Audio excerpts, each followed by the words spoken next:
Hello, welcome to Project Air this week. I'm James, and today we are talking about space shuttles, and in fact we're going to be building one and kicking off a new project series for 2019.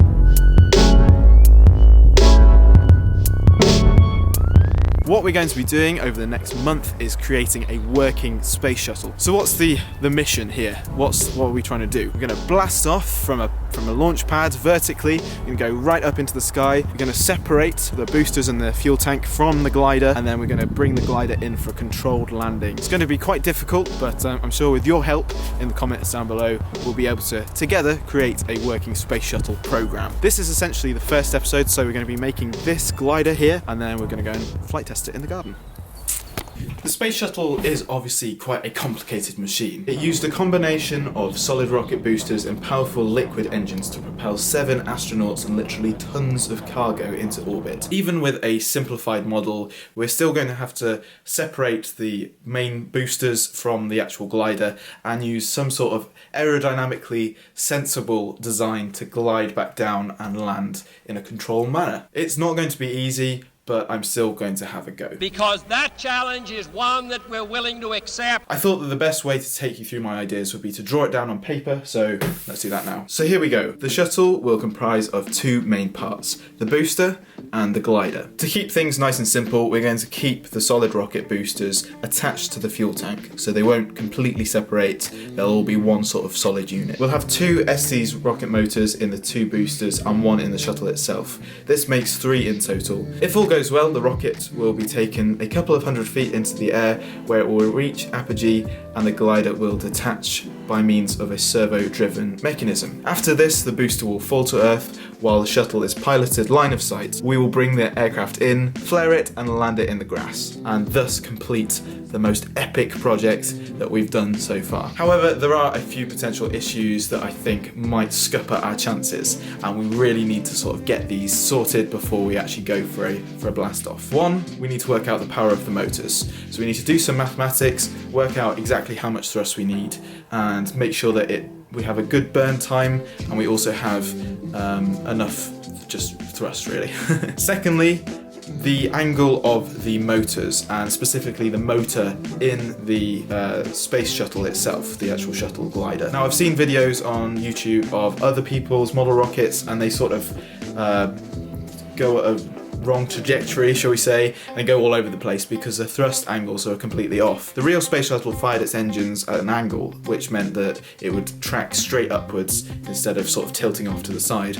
And I think that we might have to do something similar and have a bit of a thrust angle for the space shuttle itself. Thirdly, I'm a bit worried about the aerodynamics and the drag of the space shuttle, and again, having that problem where it might arc over to the side or, you know, sort of roll over and crash straight away. Have to think about some fins, how to sort of work out the aerodynamics of that. Maybe if you know something about this, post a comment down below. Finally, there's the separation mechanism. We're going to need to make this quite strong because it's going to need to withstand the forces of the rockets, both pushing against each other from the shuttle and the booster. Gonna have to make that quite strong, but we have quite a few weeks to get all of these problems ironed out. All of that being said, let's start work on the first part of this space shuttle project. Will the short stubby wings work? I'm not sure, so let's design something and get it up in the air. Step 1 is to do some sort of research.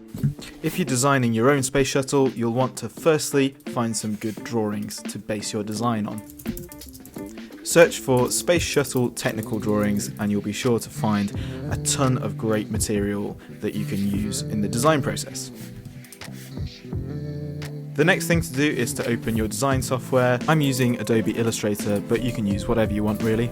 It just needs to be vector based and able to use measurements. On my shuttle, I decided to establish what the wingspan was going to be to start with, and then crack on with the rest of the sort of lines which made out the wing and the fuselage. I kept this really simple and just sort of focused on the overall footprint, if you will, of the shuttle to give me a starting point to freestyle the rest of the fuselage and the body later on out of of foam board. Step 2 is where we get stuck into the building. After printing off the plans, and yes, they're going to be included in the description, all I had to do was tape them together and get stuck into cutting out the pieces. I won't show you much of this because it was quite straightforward and you've seen it a billion times before, but I will show you that I waterproofed the whole airframe with this sealer called Valspar sealer. This is a great method to waterproof, non-waterproof foam board for anyone out there who hasn't got access to flight test foam board. Right, now it's time to fly.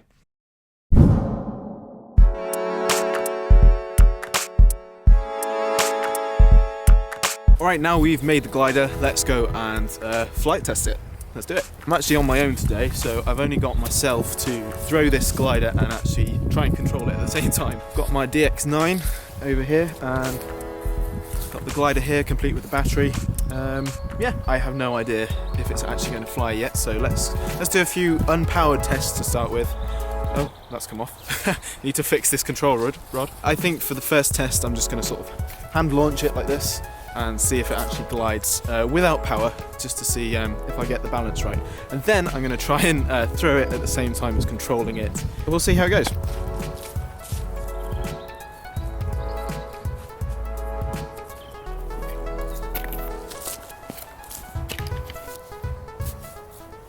Yeah, not really sure about this. I think I might have to use the controller to control it at the same time. It seems to have the air underneath it, so the air is getting caught underneath this big surface here, but it's just sort of going out of control and nose planting into the ground. Have to change a few things, I think.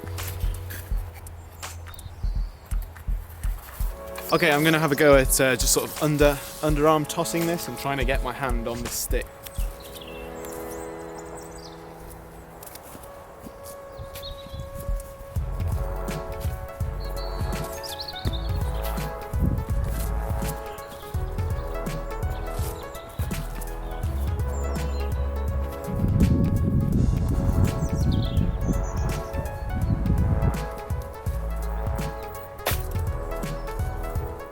I think that the problem was before, I wasn't really having any control of the glider when it was just a free flight, so I can correct the little movements that it does to keep it on course, and then yeah, it seems quite well balanced, maybe a bit tail heavy, so I might move the battery and try again.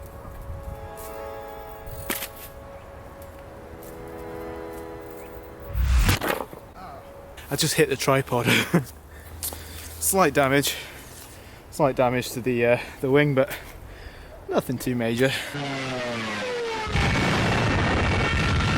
Alright, that's about it for this project. Thank you so much for watching. If you did like it and you want to offer some suggestions of your words of wisdom, then please comment down below. Like the video so other people can find it, and I'll catch you on the next episode of the Space Shuttle project from Project Air. See you later.